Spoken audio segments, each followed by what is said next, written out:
चलिए, तो introduction of relation in function हम लोग पढ़ चुके थे कि दो क्वांटिटी के बीच में एक स्पेशल कैरेक्टर्स होता है जो रिलेशन को डिफाइन करता है।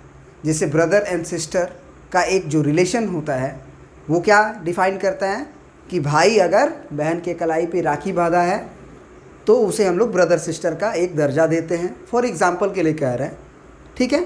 फिर एक अगर हस्बैंड वाइफ है तो अगर शादी हुआ है, रिंग सिस्टम हुआ है, तो हम उसे कहेंगे वो एक रिलेशन है और वो एक रिलेशन स्पेशल टाइप का होगा।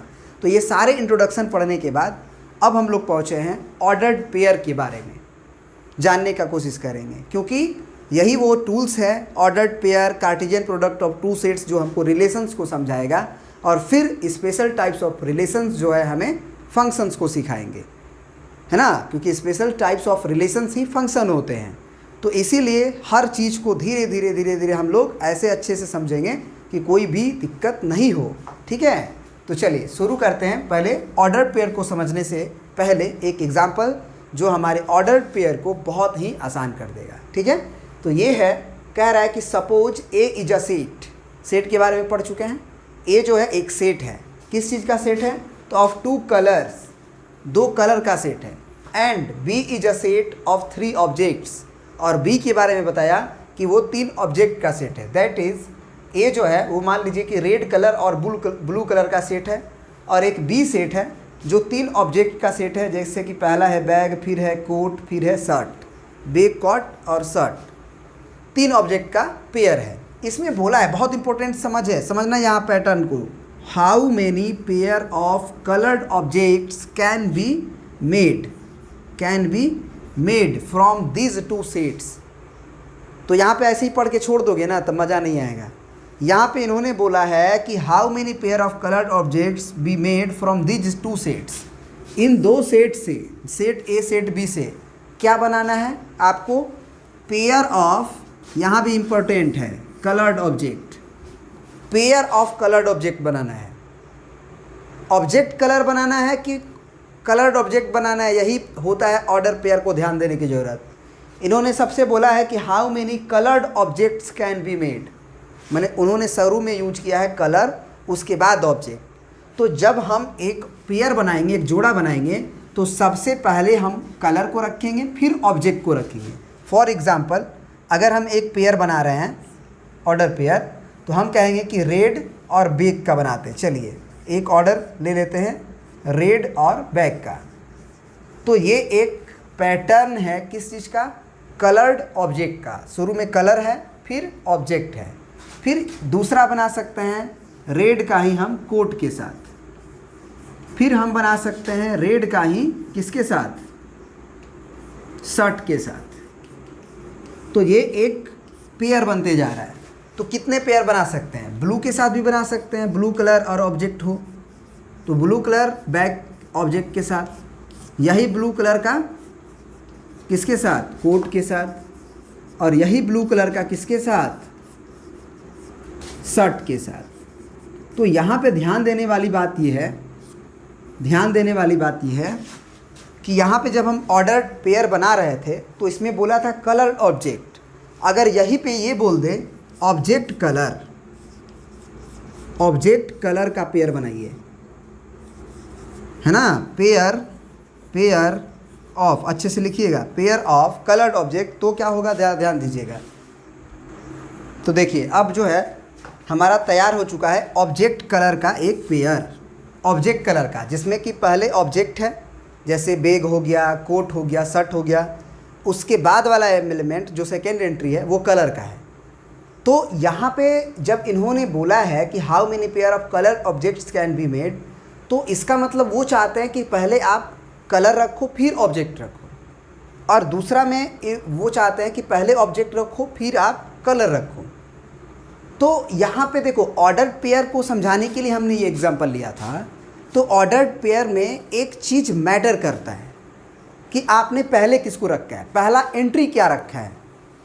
क्या यहाँ पे अगर हम दो ऑर्डर्ड पेयर ले लिए हैं, भले वो सेम ही ऑब्जेक्ट का है, जैसे रेड और बैग का ही है, कलर में रेड यूज हुआ है, बैग यूज हुआ है, और एक बैग यूज हुआ है और रेड यूज हुआ है, क्या ये दोनों ऑर्डर पेयर सेम होंगे, है ना। तो ये अब थोड़ा सा मिटा के और समझाएंगे अच्छे से, ठीक है।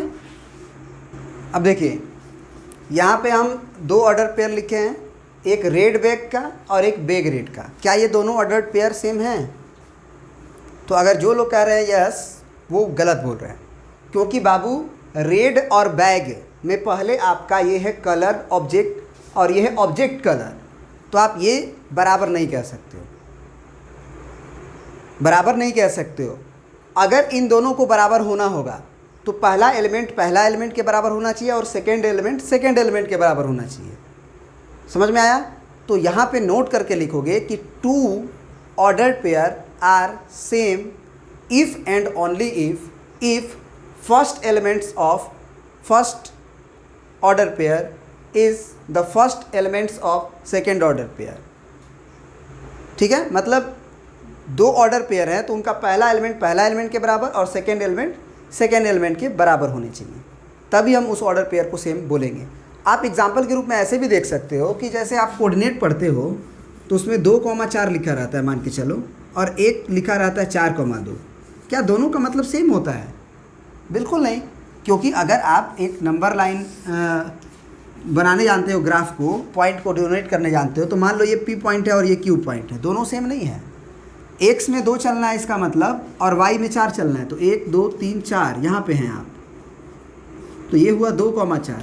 जबकि अगर 4,2 की बात हो रही है तो इसका मतलब होता है कि आप x में पहले 4 चलो और y में 2 चलो, यानी इसकी बात हो रही है। तो आप ओरिजिन के रेस्पेक्ट में दोनों जो पॉइंट P है और Q है वो अलग अलग लोकेशन पे हैं, तो दो ऑर्डर पेयर सेम तभी होंगे ना जब पहला एलिमेंट पहला के बराबर हो और दूसरा एलिमेंट दूसरा के बराबर हो। समझ में आ रहा है बात? यानी कि 2,4 ही 2,4 के बराबर होगा, अदरवाइज वो बराबर नहीं होगा। तो आप अगला लिख लीजिए। तो चलिए, ये हम लोगों ने ऑर्डर पेयर का डेफिनेशन लिखा है आपको। क्या है? An order pair consist of 2 objects और elements in a given fixed order.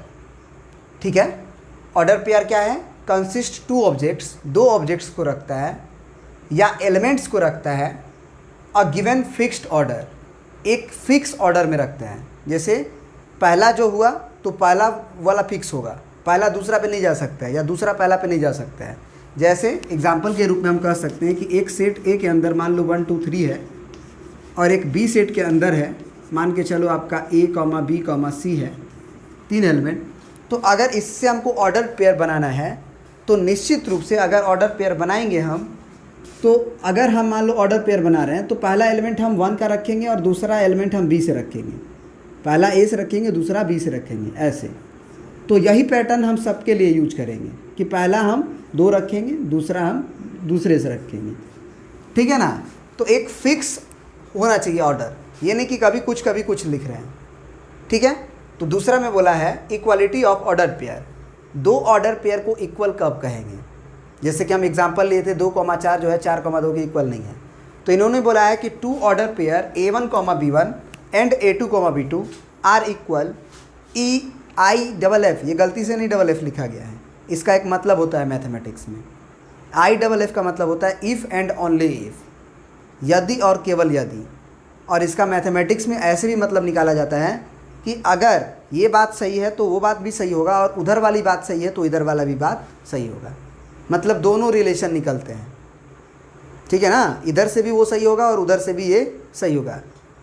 इसका भी एक महत्व होता है इसका, तो इसका और इसमें दोनों में अंतर होता है। ये होता है वन साइडेड ट्रू, कि ये अगर सही है तो वो भी सही होगा। ठीक है, ये सही है तो वो सही होगा, इससे हम वो लिख सकते हैं। लेकिन इससे हम ये नहीं कह सकते हैं कि वो वाली बात सही होगा तो ये वाला भी बात सही होगा। फॉर एग्जांपल, जैसे मान लो कि हम x बराबर 2 लिखते हैं, तो x बराबर 2 से हम लोग x² बराबर 4 लिख सकते हैं। लेकिन क्या इससे ये लिखा जा सकता है? नहीं। यहाँ से हम इसको इम्प्लाई कर सकते हैं, लेकिन यहाँ से केवल इसको इम्प्लाई नहीं किया जा सकता है। यहाँ से अगर तुम देखोगे कि x² बराबर 4 लिखा है, तो इसको अगर इम्प्लाई करोगे तो x बराबर तुम्हें ±2 मिलेगा। ठीक है ना? तो दोनों साइड से ये ट्रू नहीं है, जबकि ये जो साइन होता है वो दोनों साइड से ट्रू होता है। तो ये कह रहा है कि 2 order pair A1, B1 and A2, B2 are equal if A1 जो होगा A1 जो होगा वो A2 के इक्वल होने चाहिए, B1 जो होना चाहिए B2 के इक्वल होने चाहिए। मतलब पहला एलिमेंट पहले एलिमेंट के बराबर और दूसरा एलिमेंट दूसरे एलिमेंट के बराबर। ठीक है, तो दोनों तरफ से ये ट्रू है कि अगर ये वाला बात बराबर है तो हम A1 बराबर A2 लिखेंगे एंड B1 बराबर B2 लिखेंगे, या अगर A1 A2 और B1 B2 बराबर है तो हम इसको ऐसे लिख सकते हैं कि A1 B1 बराबर A2 B2। फिर एग्जाम्पल के रूप में लिखे हैं कि 1,3 जो है वो 3,1 के बराबर नहीं है, क्योंकि इसमें पहला एलिमेंट के बराबर नहीं है, दूसरा एलिमेंट के बराबर नहीं है। फिर यहाँ पे देखो 2,2 इज़ नॉट इक्वल टू 3,3। क्यों? क्योंकि वो भले आपस में बराबर हैं लेकिन पहला एलिमेंट के बराबर थोड़ी है। ऑर्डर पेयर में ये जो लिखा होता है और उधर वाला जो लिखा होता है, इसका पहला एलिमेंट उसके पहले एलिमेंट के इक्वल होने चाहिए। तो एग्जाम्पल के रूप में एक क्वेश्चन भी करते हैं। चलिए, ये क्वेश्चन क्या है कि find the value of a and b if 3a - 2, b + 3 is equal to 2a - 1, 3। तो ज़रा सोचो कि हम लोग जो पढ़े हैं ऑर्डर पेयर का डेफिनेशन, उसमें हम क्या पढ़े हैं कि दो ऑर्डर पेयर तभी इक्वल कहलाएंगे यदि पहला एलिमेंट पहला के बराबर हो और दूसरा एलिमेंट दूसरे के बराबर हो। यानी कि हम कह सकते हैं कि 3a - 2 जो होगा वो 2a - 1 के बराबर होगा। तो यहाँ से आप a को इधर करोगे तो ये a हो जाएगा क्योंकि घटेगा, उधर जाके 2 बनेगा +2 और -2 तो 1 हो जाएगा। फिर दूसरा वाला दूसरा के इक्वेट करेंगे तो एंड b + 3 जो होना चाहिए वो 3 के इक्वल, तो 3 अगर उधर जाएगा तो b का वैल्यू 0। तो इन्होंने पूछा था कि a और b का क्या वैल्यू होना चाहिए ताकि ये दोनों ऑर्डर पेयर बराबर हों।